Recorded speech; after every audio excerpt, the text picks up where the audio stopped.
Oh, with people pouring in, we start now. I think it's okay if the first two people hear us talking. But should we wait for another 2 minutes, Samara? Maybe 3 minutes? Absolutely. I'm fine with that if you're all fine with it.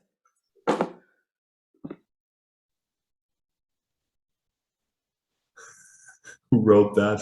Who wrote that in the chat? I might, not on camera, but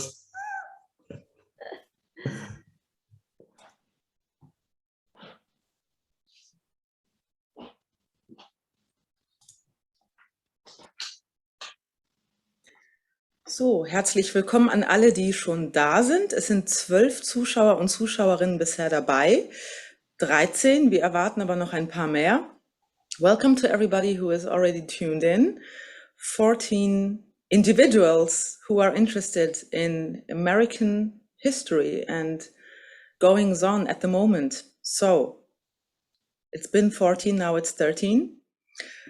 But we expect even more guests, so we hope you don't mind that we wait for a couple of seconds until everybody is in. Welcome, everybody.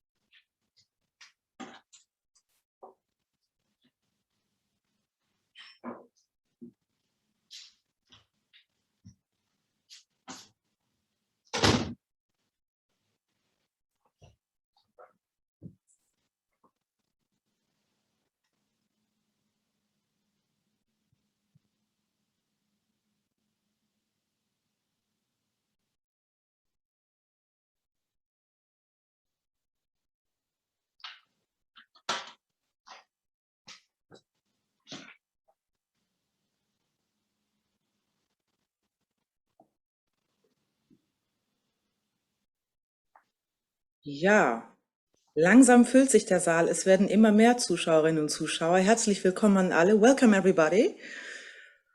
We will be waiting for a couple of more seconds and then we can start with our event tonight on 9/11. In wenigen Augenblicken werden wir starten. Gut. Okay, nochmal ganz kurz auf Deutsch. Herzlich willkommen an alle. Schön, dass Sie alle da sind, dass ihr alle da seid zu einer sehr spannenden Diskussion heute Abend. Aktueller können wir nicht sein, aber natürlich haben wir die Veranstaltung vor vielen Monaten bereits geplant, weil uns das Thema 9/11 sehr wichtig ist. Dear guests, good evening and thank you so much for being here with us tonight. Amerika Haus NRW und Volkshochschule Köln. What a special evening that we share with you with wonderful guests on our panel in the US and in Germany. Welcome, everybody. Very, very nice to have you here tonight. Tonight, we will be talking about 20 years after 9/11, a very difficult and most tragic piece of world history.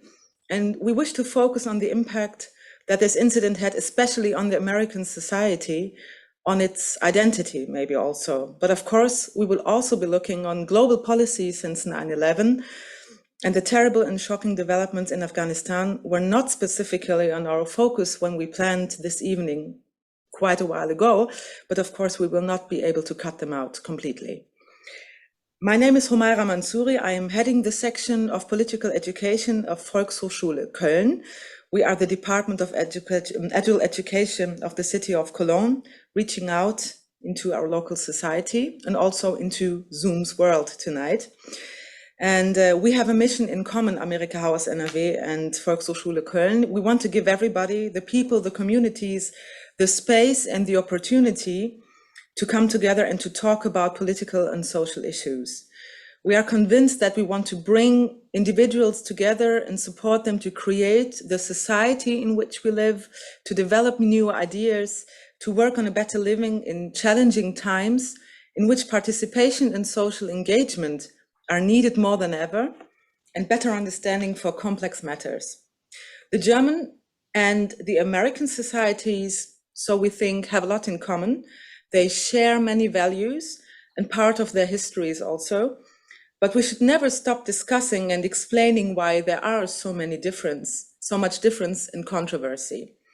And understanding different cultures and talking about them, a big value that we carry as a special responsibility, Amerika Haus NRW and Volkshochschule Köln. And I would like to welcome my fantastic colleague, Dr. Benjamin Becker, who is the director of Amerika Haus NRW, also located here in Cologne.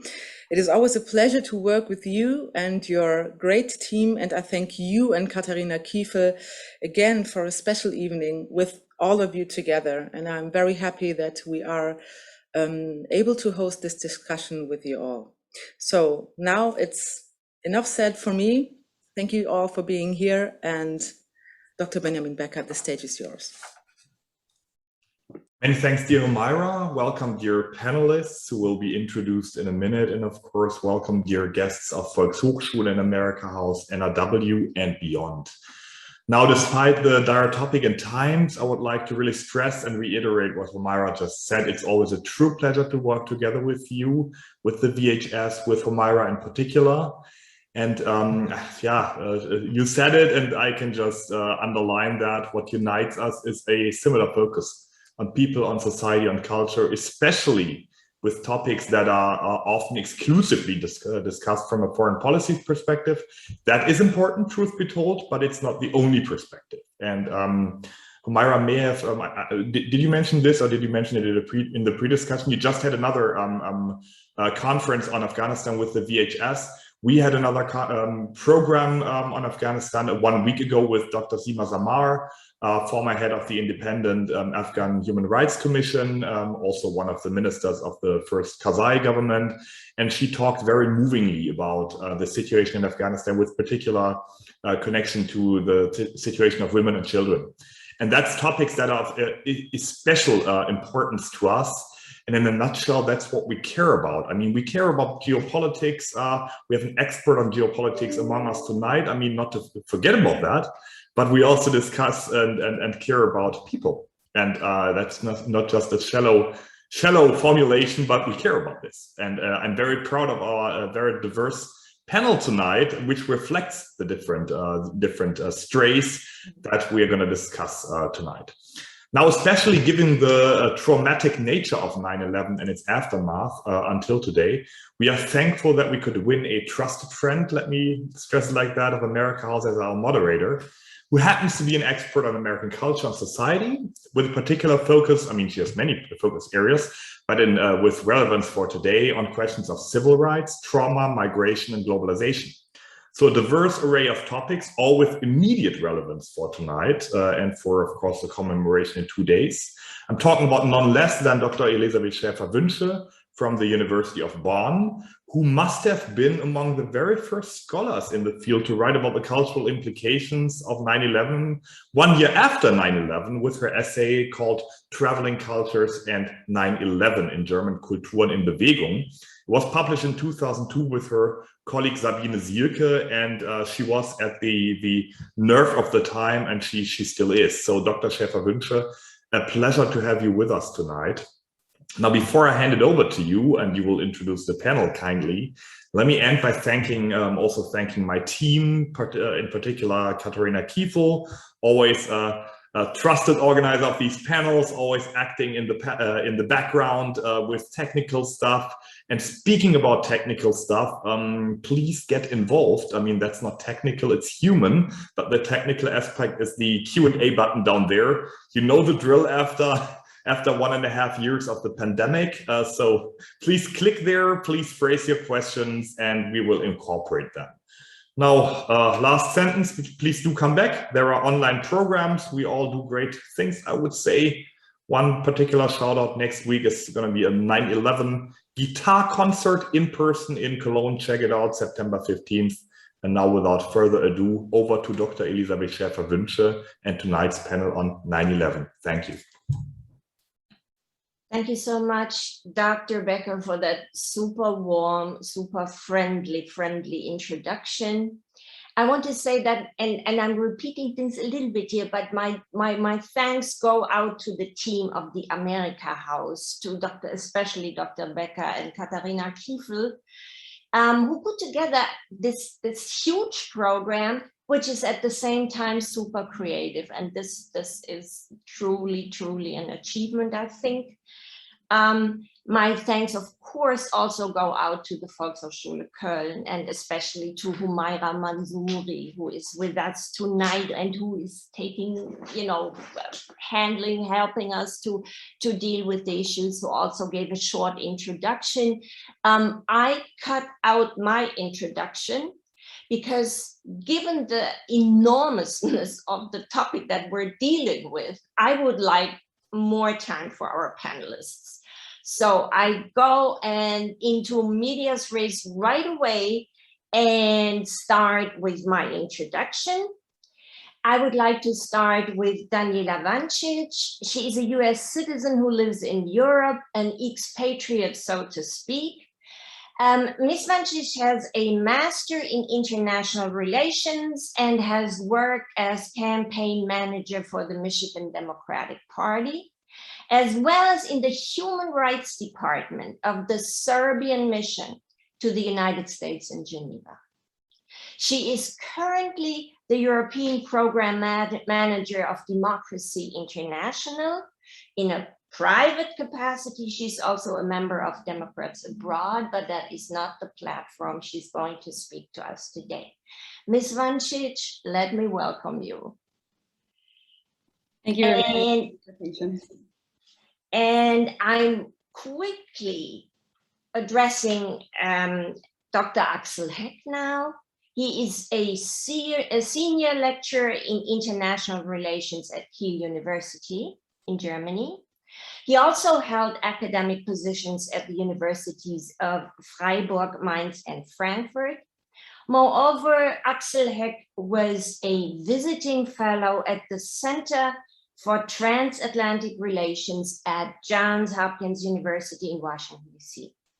He published a book focusing on Macht als soziale Praxis, power as social practice. The book looks at transatlantic social relations in the late 1980s, and further publications are about representations of war in media, culture, and society. Welcome, Axel Heck. And our third panelist is Scott Morgan.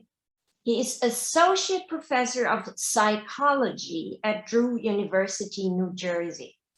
Scott Morgan focuses on social and political psychology, and one of his recent publications, which he co-authored, is The Psychology of Moral Conviction.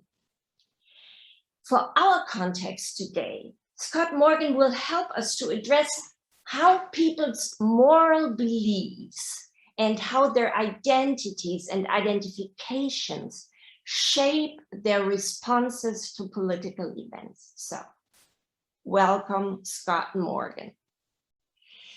And since we want to have time for the panelists and later on for Q&A, I would like to go into medias res and start with my first question right away. And that first question goes to Daniela Vancic. Ms. Vancic, you were in the 5th grade, 5. Klasse, as we say in German, when the attacks of 9/11 happened. US classrooms, I would like to stress, tend to be quite diverse. There are quite often children from all kinds of backgrounds learning together. Now, Ms. Vancic, how do you remember the impact of 9/11 on that school environment? How was the news process? Did you and your classmates argue, judge? Were there tensions? Yeah, thank you very much for the question. So I will try to go a little bit back in time and to think. Yes, I was in the 5th grade, which means I was 10 years old at the time, and that was in Macomb, Michigan, so a suburb of the Detroit area. This happened in the morning, of course, so at the start of the school day.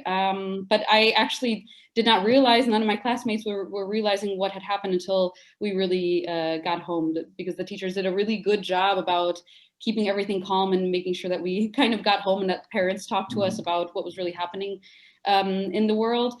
At least from also what I can remember, what really sticks out to me that day, at least during the school time, is that I found strange that almost all my classmates were getting picked up by their parents from school. I mean, really, it was over half the class was picked up by their parents, and that was really unusual.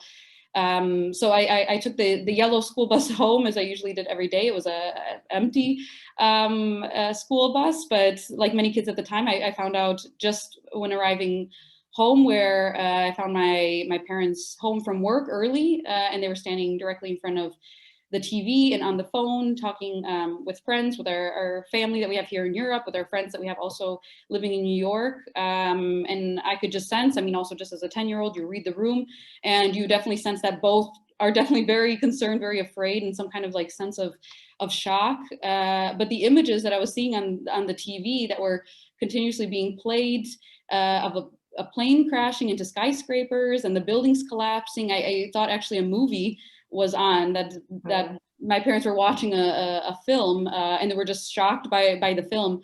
And it was only until I was listening to the conversations that I realized what they were watching. They were reacting to real life footage.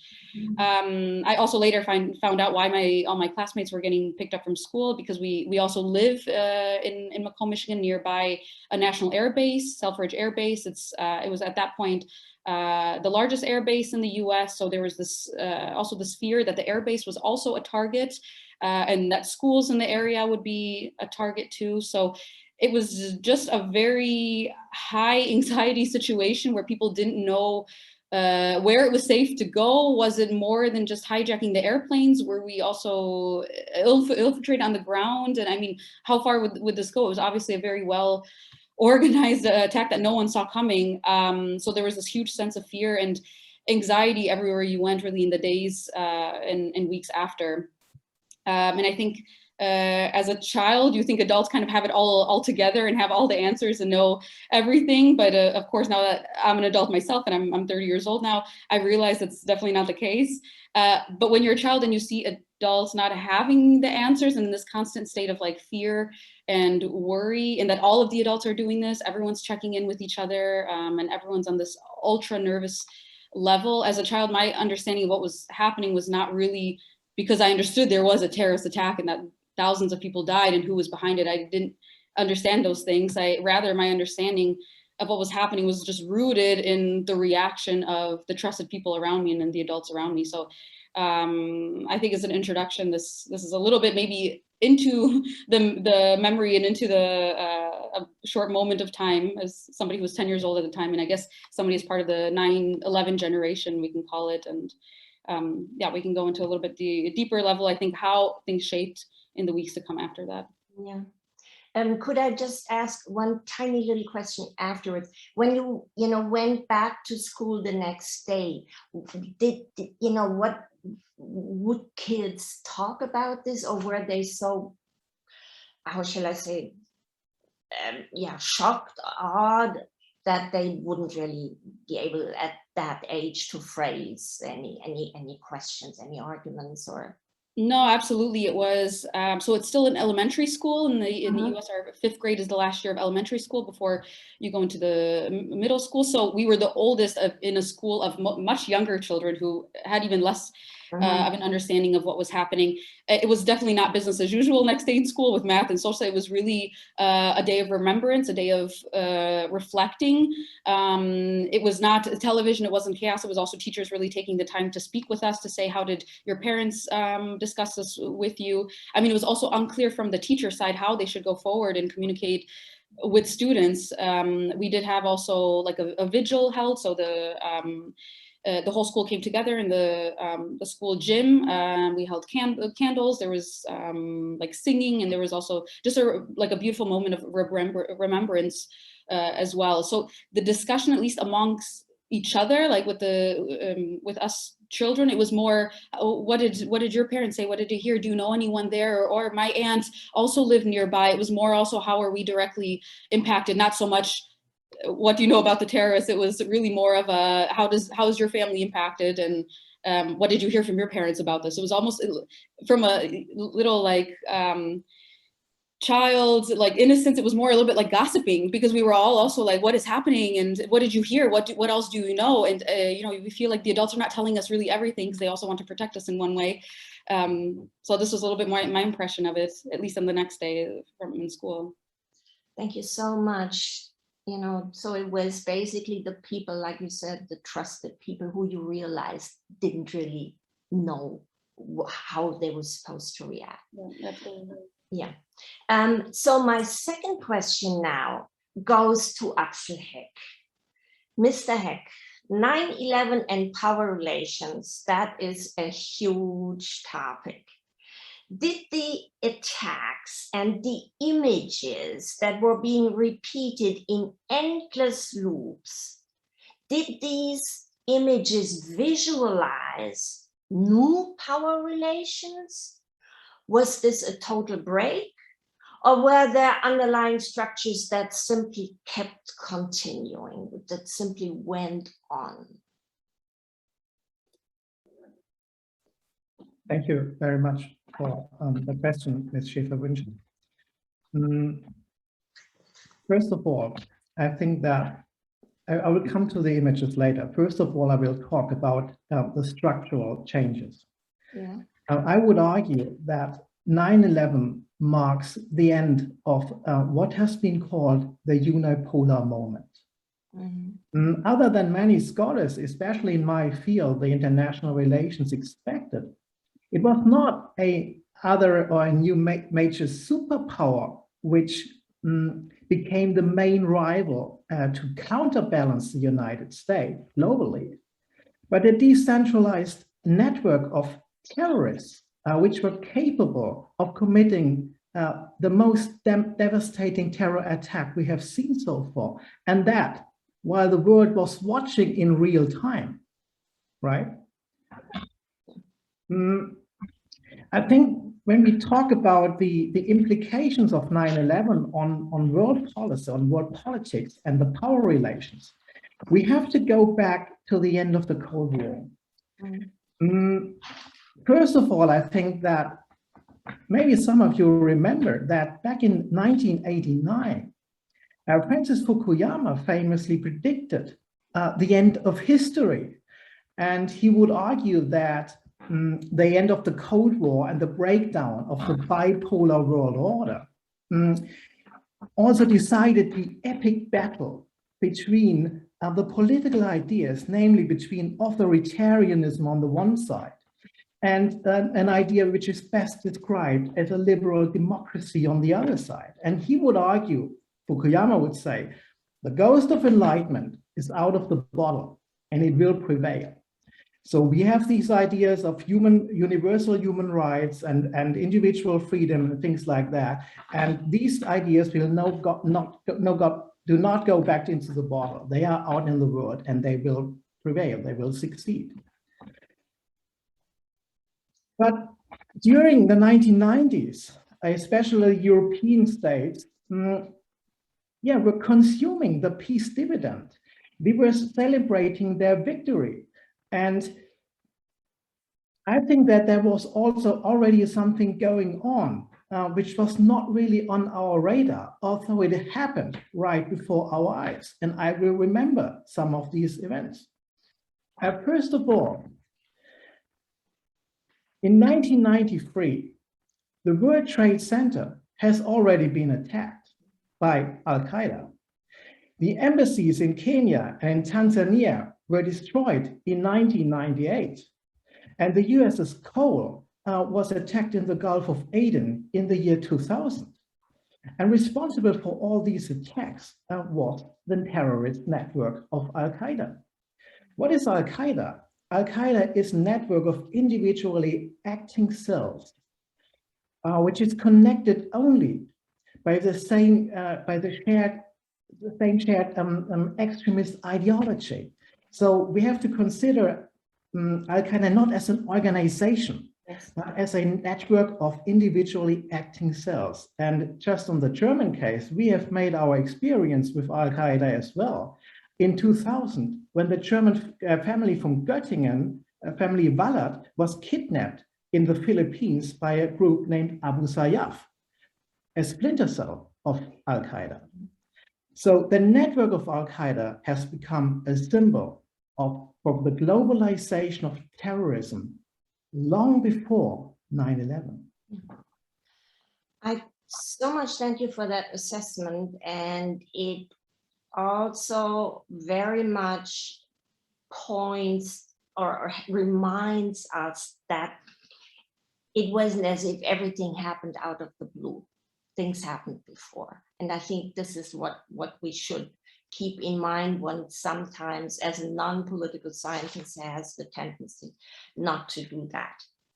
So thank you very much for the assessment. And now I would like to ask Mr. Morgan, help us to reassess at least some, and I know this is huge and we have little time, but some of the psychological implications of 9/11. Would you argue that people reacted to 9/11 according to the moral convictions they already held? Or would you rather or also claim that the intensity of the images shown created new convictions? This is a gigantic question. It is $1 million question. It's a big question. You know, my response when listening to the other panelists speak was thinking about how, when I'm thinking about the psychological implications of 9/11, it sort of bridges some of the comments that we've heard from the two panelists already. One thing that psychologists, social and political psychologists think about when thinking about the responses to 9/11 was the way in which 9/11 served as a profound worldview threat for everyday Americans. Americans who, in one paper we wrote, we used the metaphor that Americans were expelled from Disneyland, that they were kicked out of Disneyland on 9/11. That before 9/11, September 11, 2001, despite the fact that there had been the bombing at the World Trade Center and other things happening, the embassies and so on and so forth, Americans were sort of living in this worldview consistent with what Dr. Heck said, in which Americans were sort of perceiving themselves as the global superpower, in a worldview in which Americans living in America perceived themselves as invulnerable from harm, that external threats, Americans felt we had not had an attack the scale of 9/11 on our soil since 1812, during the War of 1812. So Americans were existing as if these harms couldn't happen. And then on September 11th, 2001, that all changed. And suddenly Danielle is looking at adults in her life and none of them knew what to do with this new thing that was happening. This moral shock that was transforming their understanding of what it means to be an American, what America's place is in the rest of the world, what to do. Are we safe? The chances of any given American being a victim, personally a victim on 9/11 were actually quite low in terms of their physical safety. Thousands died, of course, but when you compare that to the population of America being in the millions, most people weren't at physical risk, but Americans felt at physical risk. Americans were worried that the airbase nearby was going to get hit, or their schools were going to get hit, or that there might have been other physical threats, because now this vision that we were safe from external attack, it was gone. And we had to recalibrate quickly to that. Now, to fuse in my answer to your specific question, so people's responses to 9/11 were very much built out of this moral sense, this moral worldview that they had of the world around them and how they thought it operated. And what was so psychologically challenging about 9/11 is it required a transformation in our moral worldviews. And caught on responses from us, moral outrage, a desire to sort of restore our moral views or defend our own moral worldviews, to protect ourselves against future attack, to lash out against people who we thought were the perpetrators, perceived as the perpetrators of that attack, but also a desire to morally cleanse. Daniela was talking about how the next day afterward, there were these visuals at school and people coming together And that comes out of this desire to sort of bolster your sense of your moral worldview by sort of reminding yourself of the fundamental goodness and value in that moral worldview and to re-express it. And so 9/11 was transformative psychologically for Americans because it upended the moral and political order, to speak to Dr. Hecht's comment, upended the moral and political order that Americans had been maybe even not logically living under for many years before, and required the adoption of a new sense of moral reality of what the world was like and what their places are in it. So both, I think, is my answer to your question, responded out of their own moral convictions and transformed their moral convictions. Thank you so much. You wrapped up in in just a tiny bit of time, an immensely complex process, immensely complex reactions, and you remind us how important feelings are, how utterly important feelings are. Keeping feelings, or the mere idea that politics has nothing to do with feelings is, well, it is there, and people will say, but it is, I would say simply wrong. It is utterly wrong and dangerously wrong in very many ways, I would say. Now, Ms. Vancic, I'd like to return to you now, and with a very personal question. I hope I'm allowed to do that. Did 9/11 and the developments that followed, did that help shape your decision to dedicate yourself to political work? As I already said, you studied international relations, you worked as a campaign manager, you're now program manager of Democracy International. Would you trace at least some of your biography back to 9/11 and its impact? Yeah, that's of course a very fascinating self-reflection question. Not directly, but of course, I mean, that did shape me also indirectly. I mean, I think my entire generation, and we were surrounded, I mean, then by politics at a very young age, where usually we were shielded by that. It's not even a topic of interest or discussion. And we were immediately, I mean, at age 10, at a young age, really pushed into this. And you're hearing these discussions already at the dinner table, where usually they would be a little bit more low-key when you'd hear adults speaking this. So indirectly, I think it was, of course, it was around me a lot more, the topic of politics and how to go forward as a nation. What does this mean for us? What does this mean for us as a country? And this whole question of self-identity. As far as then my actual work, I mean, it could be tied into that, but it really is more rooted into just the fact, I mean, a little bit trying to make the world a better place, for lack of better words, and to sound a little bit cheesy, but there's so many unprivileged people in the world, and I think we can all use a little bit more of our privilege and to try to help others, of course. So this is where my work comes into a little bit more, and of course that I think democracy and giving citizens a voice is really the key to this, where you can blend together if you educate people well, and if you inform them about topics well, that they are ready and well educated and can go to the polls and can make responsible decisions. But it comes down to information that comes before. So this is where my interest, where my roots lay. But you bring up a really interesting point, and I never thought about it. I have to think about it a little bit deeper. But it's true to say that I think as a child growing up then in the early 2000s, we were a lot more exposed to politics and political discussions and debate more than maybe a child 10 years earlier. So this could have very well played into why I was politically active also at a very young age. Thank you so much. Thank you so much. I love the different perspectives taken, but they do come together. And now I would like to ask Mr. Hecht, you have done work on representations of war in the media and in culture in general. The attacks of 9/11 were followed by wars. In Afghanistan, a country that had experienced violent conflict for decades, in Iraq. do you see change, or do you still see changes in the way wars came to be presented after 9/11? Or did the public maybe learn to read images differently? What would you say?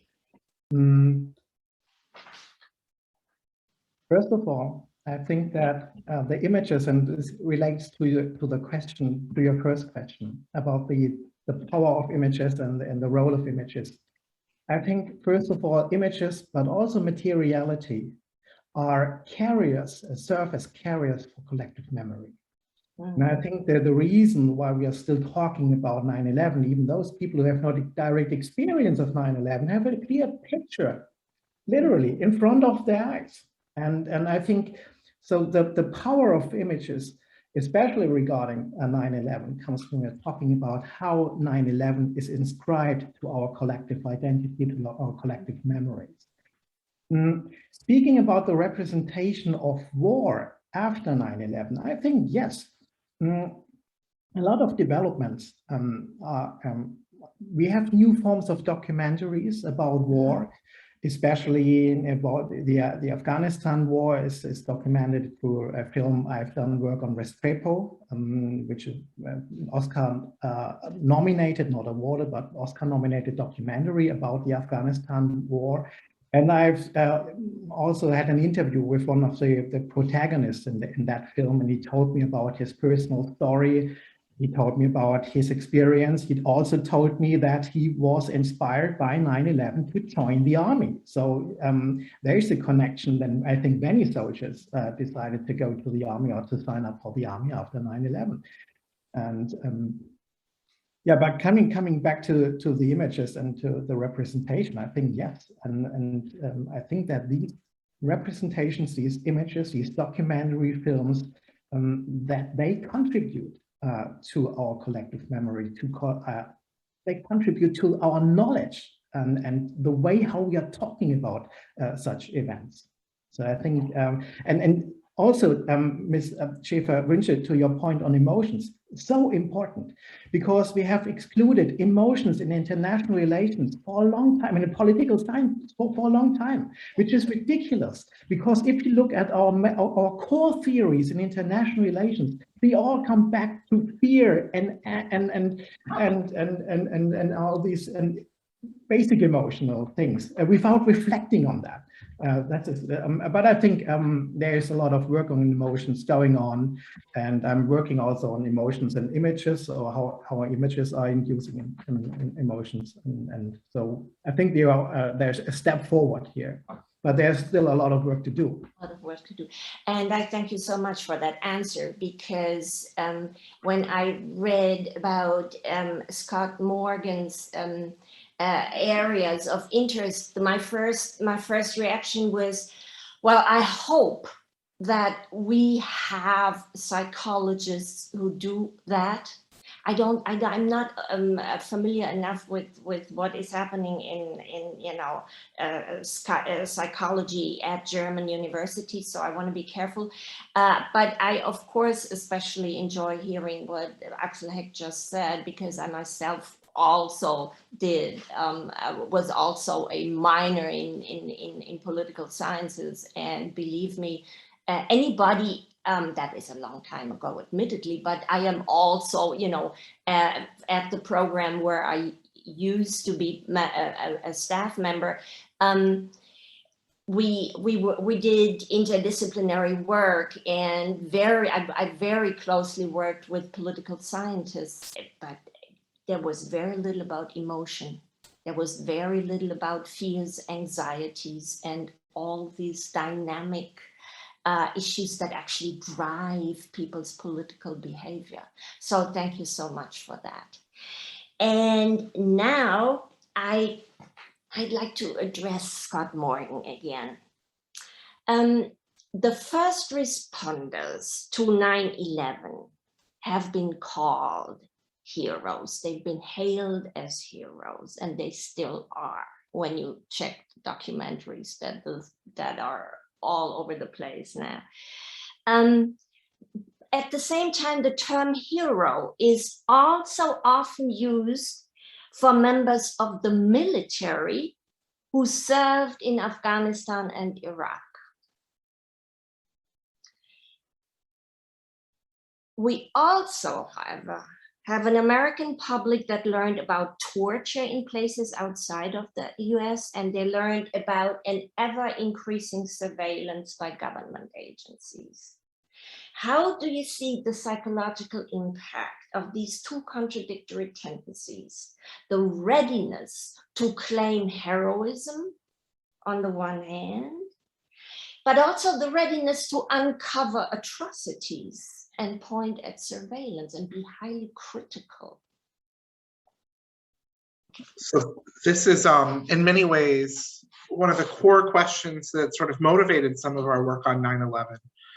Because if you look at the sort of pattern of responses that Americans had to 9/11, what you find pretty quickly is exactly what you've pointed out, this sort of what at first blush seems like a really paradoxical mix. On one hand, you have all these negative responses following 9/11. Negative responses like a greater willingness to sacrifice their own and other people's civil liberties. Rates of prejudice and discrimination toward people who were perceived as being associated with the attacks, Arab and Muslim Americans, increasing dramatically. Americans being willing Americans even expressing high levels of hate crimes, even not when you're speaking abroad, but in the United States itself, higher levels of crimes toward people, toward individuals, based on their perception that those people, or the fact that those people are Muslim or Arab. And on the other hand, in response to 9/11, what you saw is the sort of things we were talking about a little bit ago, these visuals where people were drawing closer together as a community. Americans reported greater interpersonal closeness and greater willingness to do things with and for their loved ones. Americans' blood donations and charitable giving increased dramatically just after 9/11. And Americans reported flying the American flag for reasons that were motivated by patriotism, not necessarily nationalism, but patriotism, love of country. And so on the other end, rallying around the flag and the support for first responders as heroes, you have this mix of these negative and positive responses all at the same time. And what you can do when you look at Americans' responses to 9/11 is you find that Americans responded, to harken back to some of the comments, very much emotionally, with fear and with anger to 9/11. Most Americans in the days following 9/11 reported feeling high degrees of fear. Some Americans reported high degrees of anger, and some Americans reported high degrees of both. And so what you have is these emotional responses, fear and anger, co-occurring with one another, and shaping some of what I referred to earlier. What our work shows is that the more anger that people felt, the more they were likely to engage in high levels of what's referred to as moral outrage, a desire to aggress against people who they saw as causal for their distress. The more fear people felt, it actually predicted greater levels of moral cleansing, reaching out to in these sort of positive sorts of ways. And so you put these two things together, and you can ask the question of, what is a person feeling more of? Is a person feeling more fearful or more anger? But in reality, most Americans were feeling both of those things, laying groundwork for these seemingly contradictory responses to occur at the same time. And so that's how psychology can sort of start to square the circle of how does this contradiction, how does that occur?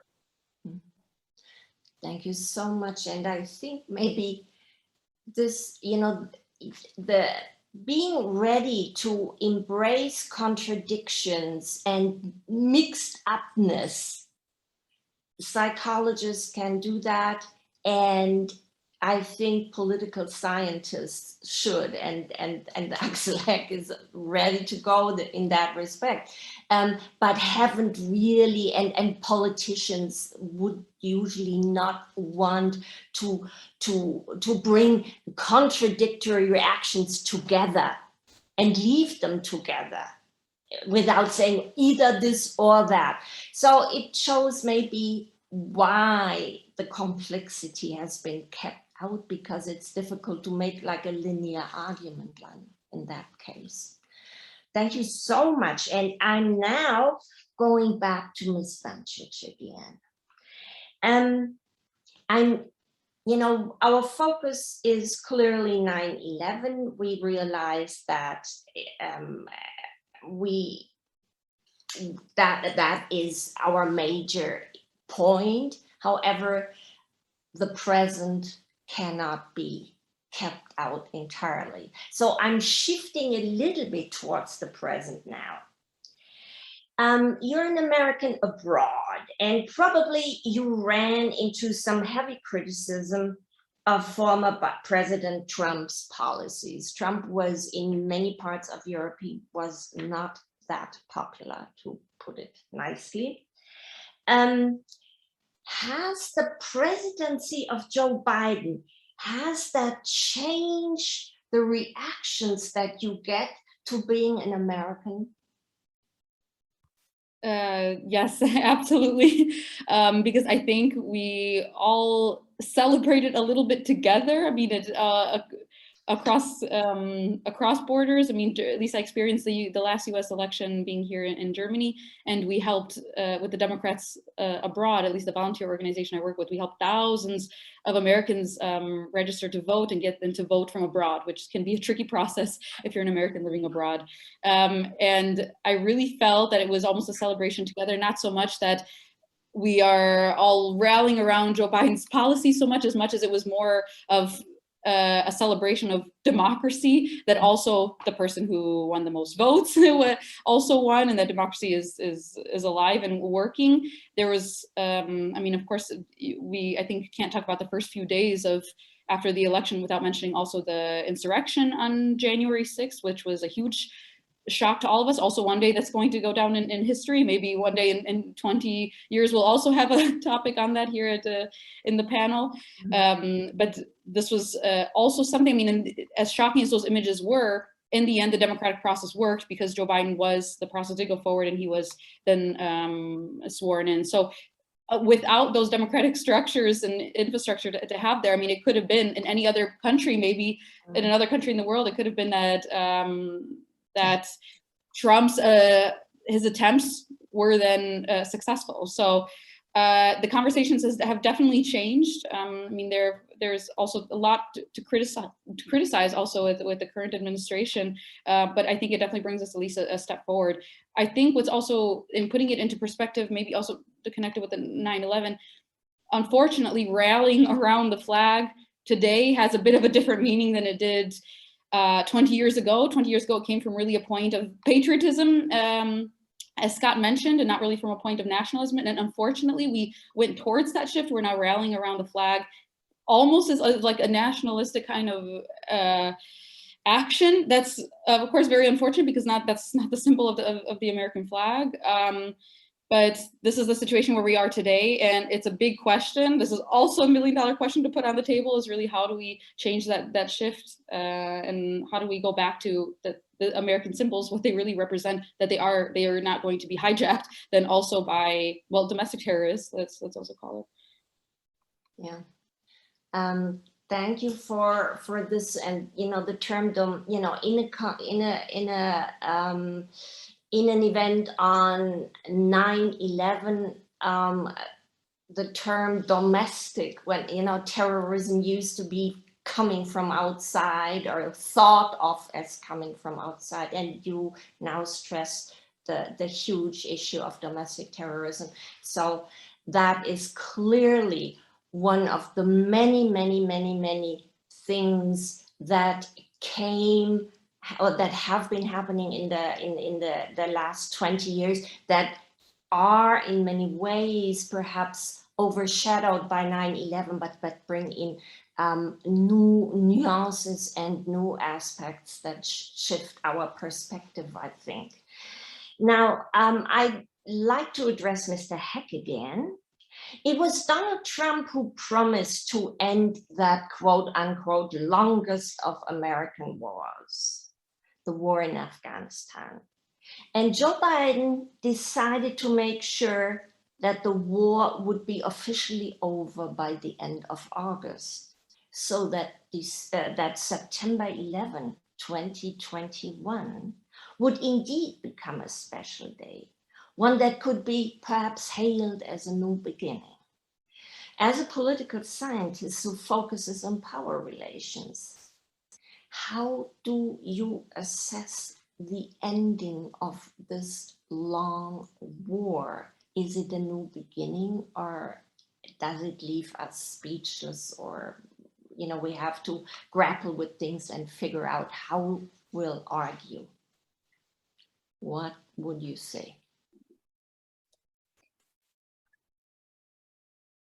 When I was in the last time in the United States, it was in 2019, and I was affiliated with AICGS, the American Institute for Contemporary German Studies at Johns Hopkins University. And already in 2019, Trump sent Khalilzad, the negotiator with the Taliban, Salman Khalilzad, he negotiated in Doha with the Taliban about the terms. And the Americans left the Afghan government out of these negotiations. They negotiated directly with the Taliban, which tells us a lot about the standing of the Afghan government in the eyes of the Trump administration. And it tells us a lot about the standing of the Taliban and how the Taliban will be treated once the United States will have left the country. And this is what we are seeing right now, what is happening. So I would put some question marks on discussions we had in the last month. For experts on Afghanistan, what happened was not really surprising.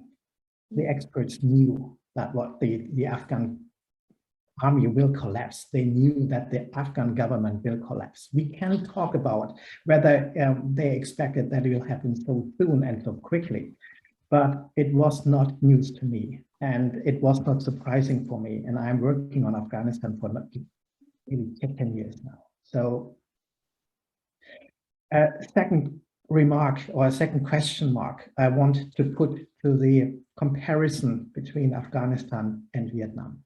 Okay. Yes, many people are right.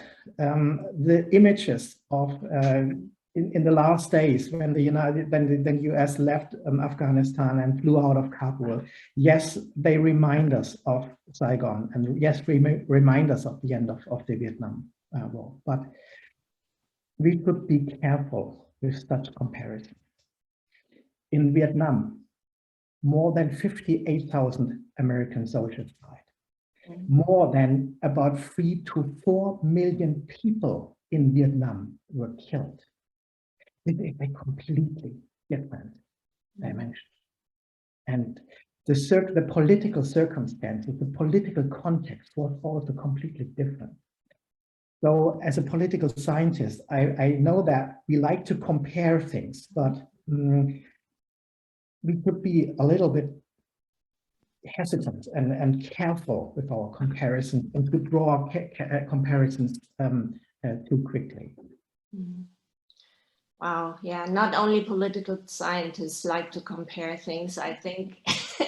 I think it is a common practice. Cultural studies do that. I'm sure the psychologists in research, it is a common practice in research to compare things, but I just want to say that I can understand that and when I was when I had my interviews in the United States with high-ranked Americans, and for example, I had General Petraeus in an interview, and then I asked him about whether he thinks that Afghanistan will stay in the collective memory of the United States as a second Vietnam. And this was in 1990 and in 2019.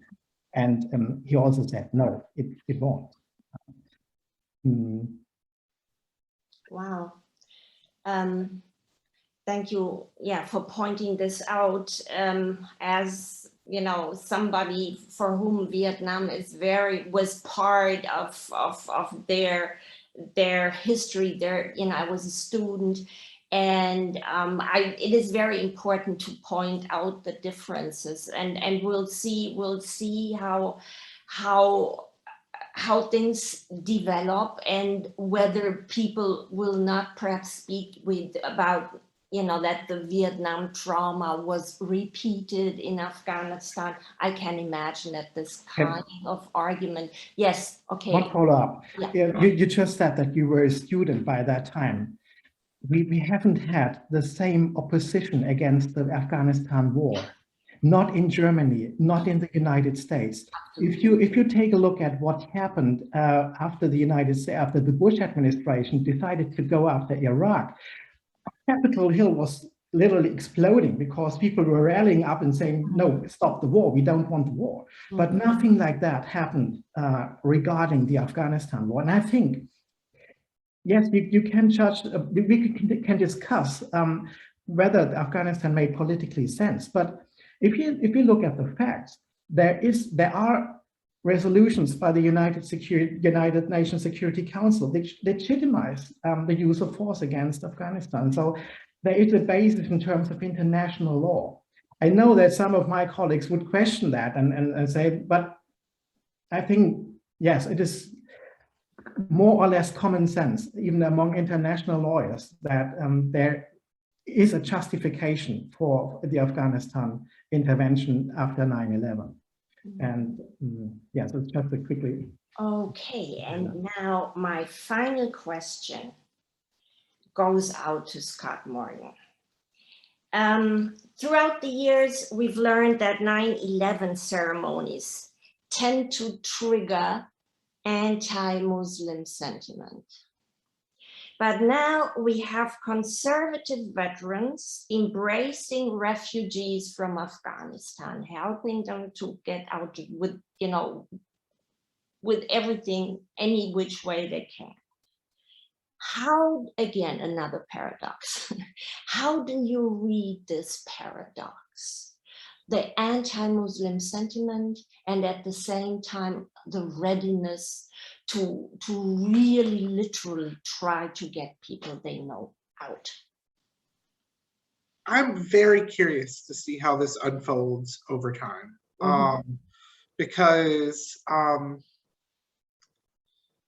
the anti-Muslim rhetoric following 9/11 is just utterly undeniable. Hate crimes, so crimes toward people because they were associated with Islam or because they were Arab, increased dramatically after 9/11. And they still, to this day, have not reduced back to pre-9/11 baselines in the United States.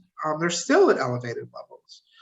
And anti-Muslim sentiment in the United States is still at fairly remarkable levels. In 2015, 43% of Americans admitted harboring some degree of prejudice toward Muslims. 43% admitted it. 41% of Americans in public polling data say that Islam encourages violence. 50% do say that Islam is not a part of mainstream American society.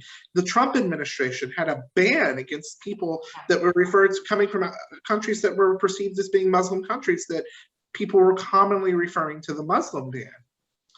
At the same time, exactly as you pointed out, it's unclear, and we'll be very curious to see how perceptions of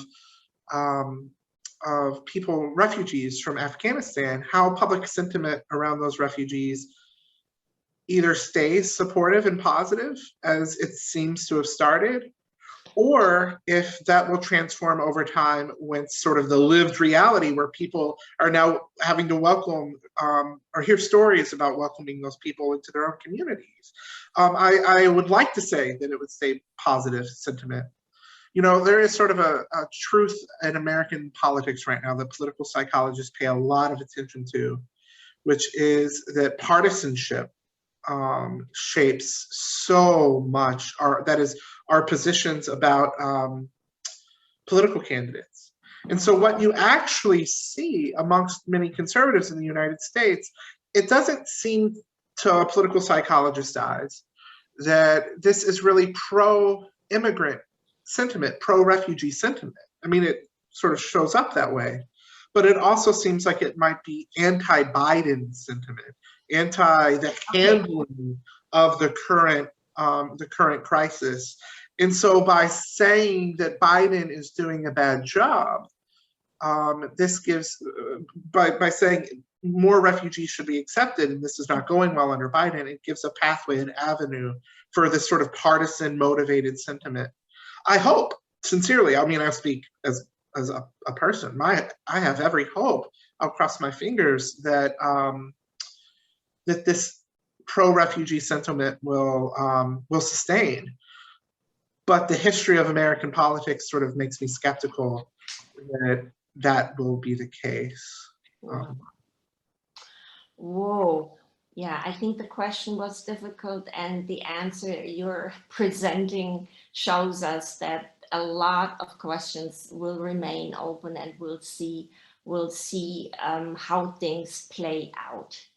Now, if I'm not utterly mistaken, I should hand the event over, so to speak, and start with a Q&A session. Ms. Mansouri, are you with me? Would you want to wrap things up, or should we quickly move on? You make the decision. You put things together. I feel very privileged to make the decision. First of all, I would like to thank you all so much for this very interesting discussion. Thank you, Elisabeth Schäfer-Wünsche, for giving a frame for this very, very big topic. And actually, I think I have the feeling that we could talk about this personally, politically, socially, psychologically for ages. And I think we need to go on talking about this. Because somehow I think we all need to learn from it, at least as individuals, in an acting society. But I have just seen that there is one question in the Q&A. More are coming in. I've just seen one question now. Maybe I should quote this one to Daniela, if you don't mind, Daniela. This question is coming to you. Daniela Vancic, did you witness racism against Muslims after 9/11 a lot? Yeah, so to be honest, I personally did not experience this or see this, although of course we know that the facts tell us differently. And although Dearborn, Michigan, which is a nearby city also in the Metro Detroit area, has the highest population of Muslim Americans. But I was also so young at the time, so maybe I was a bit, let me say, glossy-eyed or so. Actually, one of my more vivid memories in the weeks after 9/11 was going to a shopping mall and seeing a woman, a Muslim woman, who wore a hijab, and the hijab was a scarf of the American flag, and she wore that really proudly. And I think that was just a beautiful image and representation where we collectively said our strength lies in our togetherness and our diversity, and that the American identity is an identity that anyone can adopt, that you can weave and mesh your already existing identity to the American one. You can be, we say Irish American, you can be Japanese American. I am myself also Serbian American, and it's an identity that is welcome to everyone who wants to adopt it. And we also need it, and I think we saw that in the weeks after, just how strong and indestructible the US can be when American values, when we stick together and we really reinforce this. But yes, on the one side, there was this sense of fear and anxiety, and that came out then through hate. On the other side, there was this intense coming together and solidarity and support that at least I experienced after 9/11. And I think that's in very, unfortunately, stark comparison to what often feels like a very divided nation right now. And the last couple of years, I think we're still healing, and it will be a healing process for many years to come. Thank you very much for answering the question. Do you allow me, Elisabeth Schäfer-Wünsche, that I ask the same question to Professor Morgan? Because I think it's very interesting that Daniela explained that at first there was solidarity. At first there was this feeling that we need to stick together and that we have to make a strong bond and not let all these things divide us. But then after a while, things develop differently. And maybe Professor Morgan has also a kind of an explanation to this. I was muted. So you know the data on this, when you look into the data and you dig in, suggests that the discrimination and the prejudice growing toward Muslims after 9/11 was pretty striking and remarkable. I'll speak just like Ms. Vanchik. I did not witness that firsthand, and that wasn't something I observed. But when you look at the statistics, the FBI, the Federal Bureau of Investigation in the United States, maintains hate crime statistics, and you can see that pre 9/11, 2001. The reported hate crimes toward Muslim and Arab Americans they were there, they existed, but there was an incredible spike right after 9/11.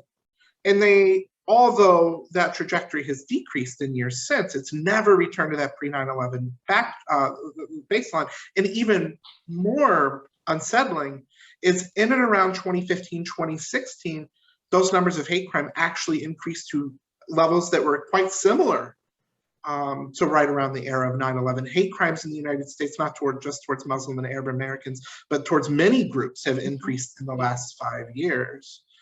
And then if you look at the public polling data where they ask people about their own experience, ask Muslim Americans about their own experience, 78% of Muslim Americans will report that they've experienced some discrimination. 75% of Muslim Americans report facing discrimination. But 78% of other Americans, of Americans who are non-Muslim, will report that they believe that Muslims are discriminated against. There's even recognition in American society that this discrimination exists. This plays out in just a huge variety of ways. And so that coming togetherness after 9/11 was undeniable. And there's actually this really interesting tenor to some of the conversations after 9/11 that reflect that. If you hear some of President Bush's rhetoric about Muslims after 9/11, it actually reflects attempts toward unity. It wasn't sort of the government line, the Republican line at that point was not as anti-Muslim, anti-Islam as you might expect it to be based on some of our more recent rhetoric, which is much more inflammatory toward groups that are perceived as outgroups. So yeah, I think the answer is one in which there's sort of striking increases in prejudice and discrimination, coupled with approaches toward unity, both amongst everyday people, but even amongst our politicians, to sort of sew that back together. I'll say one last thing, which is President George W. Bush, in response to some of the developments during the Trump administration, has come out and made statements that are very conciliatory and unity focused in ways that modern politicians aren't necessarily expressing. Thank you so much for giving us your view on this very difficult topic, Professor Morgan. There is one more question, one last minute question, but we think it is very important to let the audience speak as well. I think it's addressed to everybody here in this panel. Do you guys believe the reaction New Yorkers had should be characterized differently from the rest of the country? Is there anybody who would like to answer this question? You're all free to answer, of course. I just spoke, so I didn't want to speak again, but I'll give my colleagues, Mrs. Vanchik, I'll let them go first. Maybe as an outsider. I was visiting New York in 2007, I think. And when I was wandering through the streets and through the city, I found at many corners little shrines where people were pinning things in kind of commemoration to 9/11, to wars, and we had all these, or there was so I would call them little memory shrines, and I haven't seen that in another city, not that kind of commemoration or kind of everyday form of commemoration. And so I think, yes, the reaction was special, but New York is a special place, right? There's New Yorkers did experience 9/11 differently in this regard. You know, I spoke earlier that most Americans weren't truly under physical risk on 9/11, but New Yorkers were. Right. And so there is and many New Yorkers and people in the area, I'm actually in the area right now, you'll still see in different way than in the rest of the country, every little town around here has, in memory of the people we lost on September 1st, 2001, markers. The town I'm in right now has one down the street. So there's this physical threat of 9/11 with higher levels of post-traumatic stress disorder, higher levels of depression, higher levels of mental illness following 9/11 for New Yorkers. That's especially pronounced amongst those who are directly impacted. Whereas the impact everywhere else was profound as well. It was just a largely psychologically based impact, one that is about threat not to physical well-being and my loved ones' physical well-being, but threat to my sense of who Americans are and who I stand as an American in the rest of the world. And so that is why, at least I think there's these really interesting, I keep saying paradoxes, there's these really interesting paradoxes. There's a book written, sort of pop press book, but also informed by political science, called What's the Matter with Kansas? Kansas is a relatively rural state in the United States. And this is a book, it's probably 10 or 15 years old now. But this book makes the point that the policies that were preferred in places like New York City, in the urban, well-populated areas that maybe did have higher levels of threat from terrorism, are different and less actually aggressive, less militaristic, less focused on aggression toward outgroups than the reactions from people in places like Kansas, which is more rural, less likely to be directly impacted by terrorism. And so there's two different kinds of responses, the sort of immediate physical response, and then there's the sort of broad, more abstracted, ideological and worldview-based response. And those responses almost certainly had to play out differently. You don't see shrines in the rest of the country because people weren't lost in the same way in the rest of the country. May I follow up on that? Because what I saw is the indirect consequences. Because through the wars in Afghanistan and Iraq, in many cities, some little memorials were erected, dedicated to the fallen soldiers. I saw that in Boston. I saw that elsewhere when I was traveling through the country.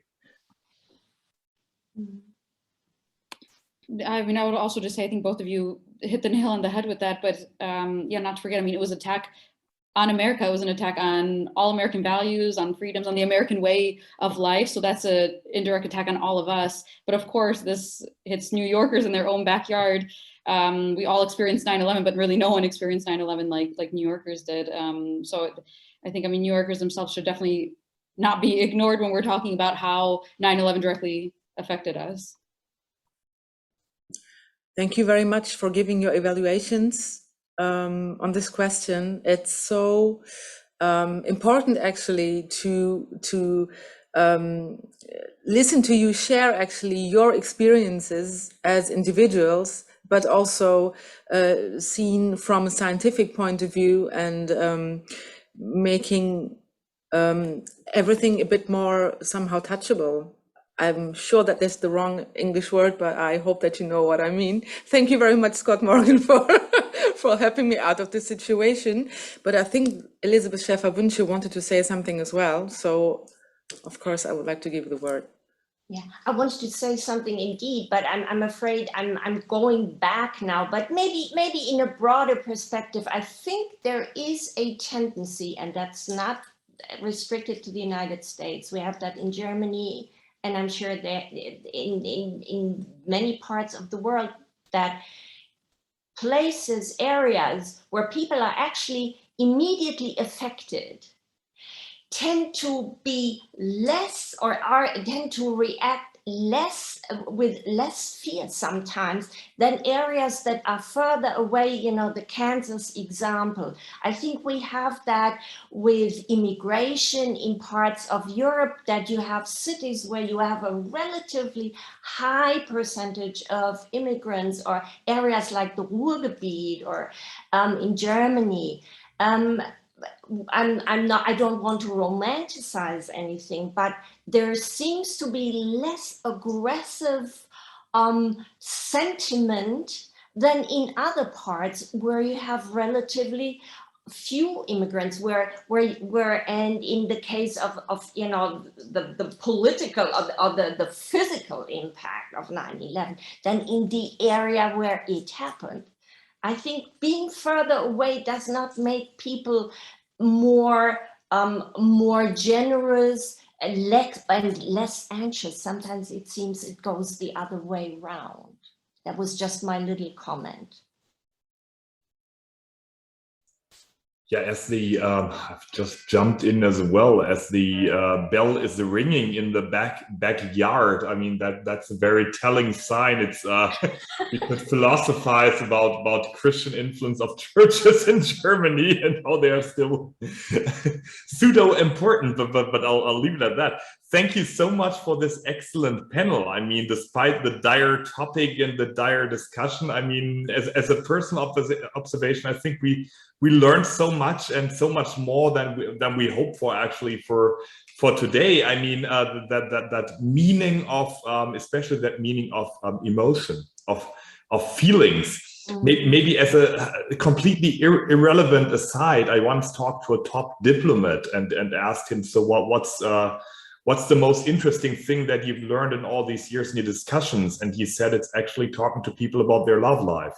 It's because he said politics, and we tend to exclude emotion from international politics, as all of you stressed. And ultimately, I mean, it's about maybe the expulsion from Disneyland. Maybe it's about the feeling of a whole generation. Maybe it's about moral outrage out of fear. I mean, make me think of that famous Star Wars line of fear being the path to the dark side. Maybe, I mean, that's pop culture, but maybe there is something to it. And we imagine ourselves being such rational human beings, such rational animals.